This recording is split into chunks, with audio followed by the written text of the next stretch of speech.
একই কাণ্ড, ভারতীয়দের শিকলে বেঁধে ফেরত পাঠালো আমেরিকা। উত্তাল সাংসদ। ভারতীয়দের শিকলে বেঁধে ফেরত পাঠানোর ঘটনায় তীব্র আলোড়ন সৃষ্টি হয়েছে সংসদে। বুধবার প্রথম দফায় 104 জন ভারতীয়কে দেশে ফেরত পাঠিয়েছে আমেরিকা।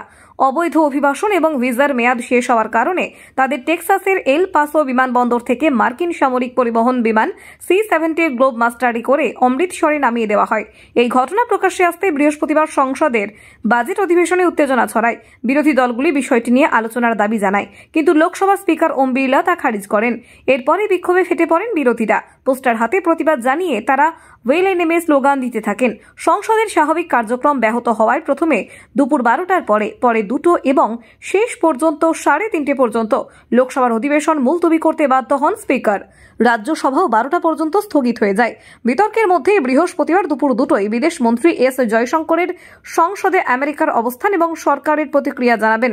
বিকেল 4টায় রাজ্যসভায় রাষ্ট্রপতির ভাষণের উপর ধন্যবাদ জ্ঞাপক প্রস্তাবের আলোচনায় অংশ নেবেন প্রধানমন্ত্রী নরেন্দ্র মোদী। এই ঘটনাকে কেন্দ্র করে দেশ জুড়ে নতুন করে রাজনৈতিক বিতর্ক শুরু হয়েছে।